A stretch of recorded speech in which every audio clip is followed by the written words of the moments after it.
Okay, so in my next video I wanted to go over some of my testing methods and specifically cover how pallets are handled. So if we go to the game data, and this is the extracted data on the disk, and we want to look for st08t.bit, and then let's open it. And so for each stage, if we look, we've got ST08 and ST08T. This is on the launch pad right after the game starts. It's pretty easy to find out where a scene is in the game by using the debug mode. I'm just using in the regular game right now, but the debug mode will display the names on the screen. So anyways, then we look down and there's two different types of data specifically in the game we want to look for. We can go through 0, 2, 1, 2, 3, 4, 5, 6, and skim down until, oh, there it is.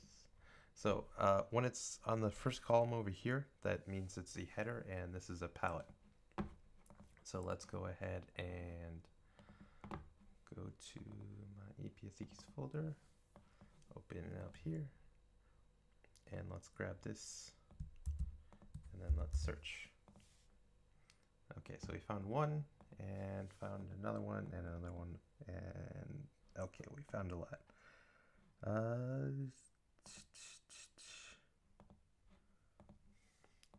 Maybe we can find one that only has one. Let's see, that's not in the middle. All right, on the start, let's try this one.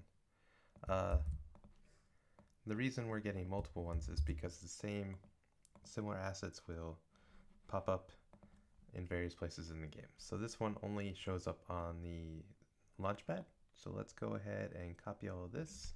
Let's say Control B, let's AND everything, let's turn to 0, let's save it, and then let's start the game.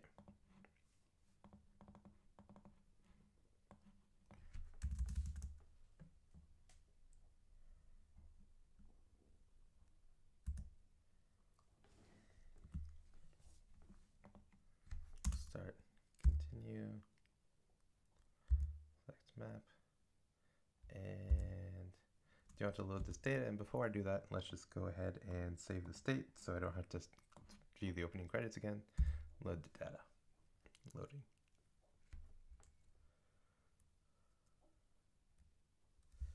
Okay, and then here I am, and then oh, there we go. All right, so that didn't take very long. So the palette that I just erased is the outside the building for the house over here. So Joe is supposed to have the dropship in his house, but we can look inside his house and see that there is no dropship. In fact, it's all completely invisible, and we can just see right through it, so we can see the flutter.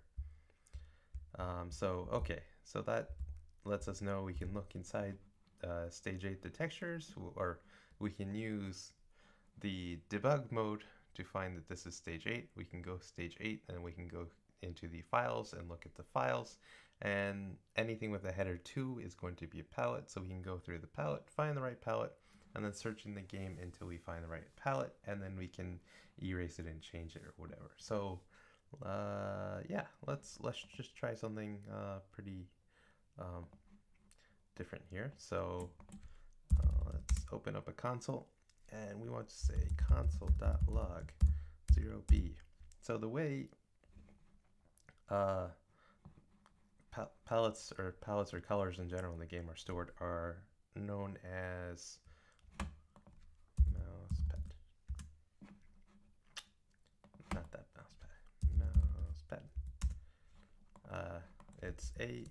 It's RGBA 5551.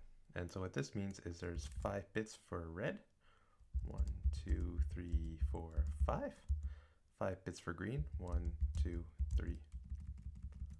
I'll put a separator in there. 1, 2, 3, 4, 5. And then 5 bits for blue. So 1, 2, 3, 4, 5. and then 1 bit for alpha. So we want it to be not transparent.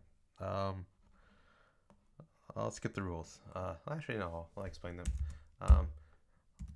All zeros is going to be completely transparent.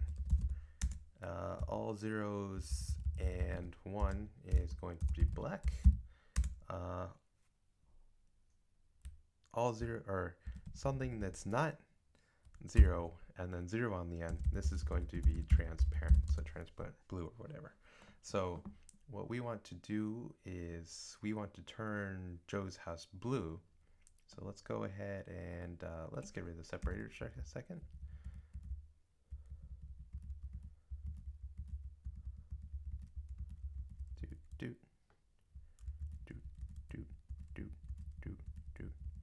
Actually, it would probably be easier to just type it again. All right, so 0B, so 1, 2, 3, 4, 5 for red, 1, 2, 3, 4, 5 for green, 1, 2, 3, 4, 5 for blue, and 1 for alpha. And we want we want the hexadecimal representation of it. So we have 3F. Is that going to be, let's see, crap. If that's little endian, is that 2 on the front or 2 on the back? The most, see, the least significant bit is, oh, all right, well, let's see. Let's do 3F. Crap. Actually, let's do, no, don't want to do that. Can we cheat? Just put 1 bit for red in there. Okay. So it is probably 003F. All right, so let's go 003F.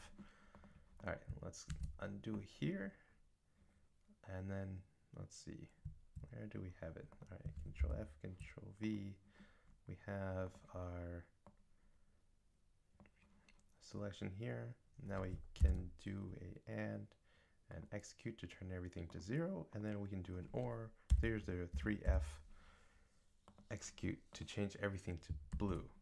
So now we can go back to our game, exit, run, load state. Come on, state 1 right before we loaded the data.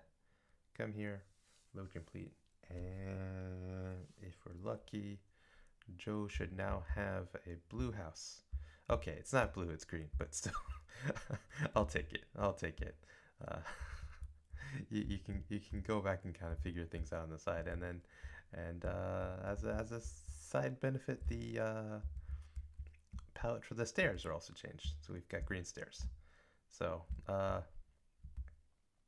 yeah, hopefully this is a pretty quick example. Oh, and the other thing that I wanted to finish before doing this is how to do the textures.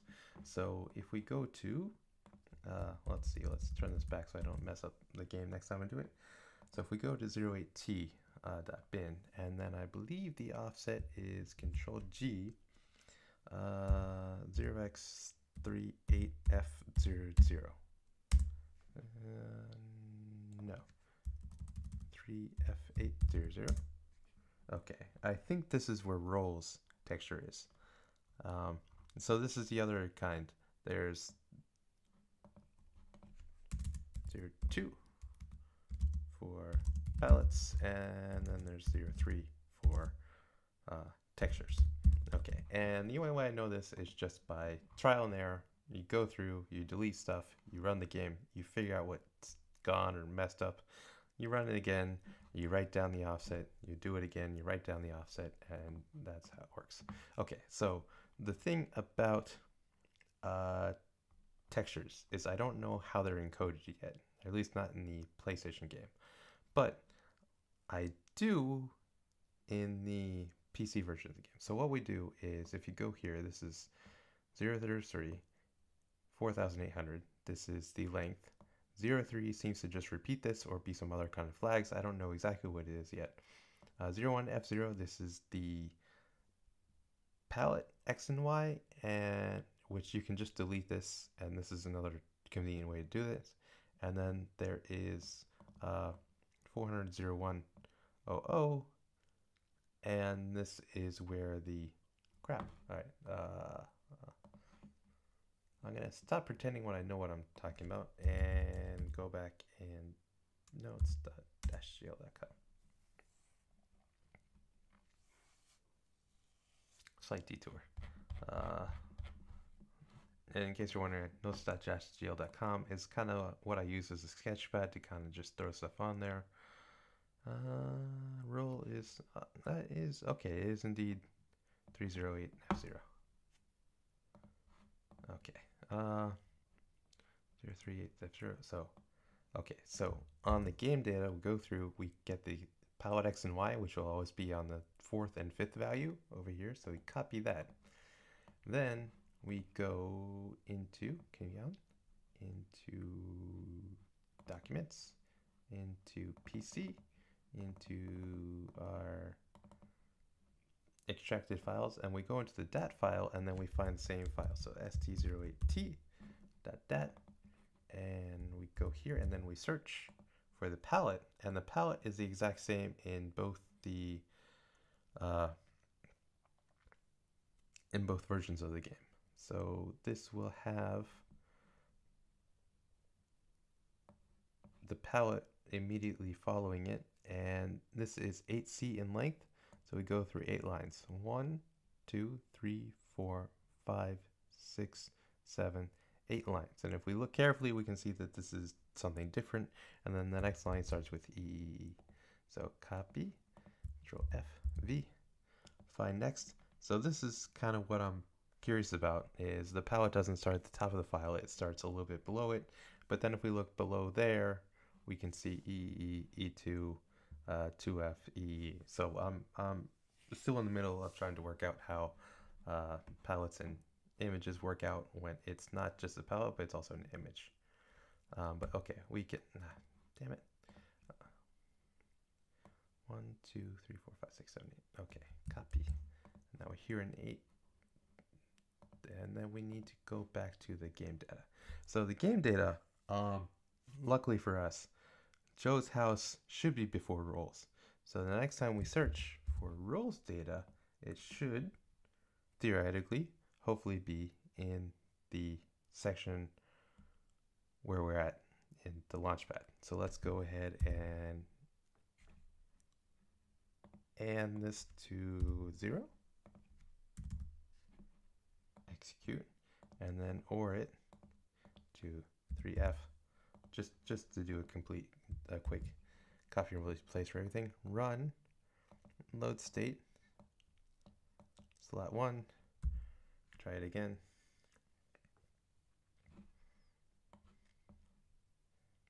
And if we're lucky, roll is okay. Huh, that worked out better than I expected. Roll then ran back up to us, and she is now green with a jacket and stuff. So there's another palette. The way roll works is she has multiple draw calls. It draws that there's a single texture. I'll use the. I did not.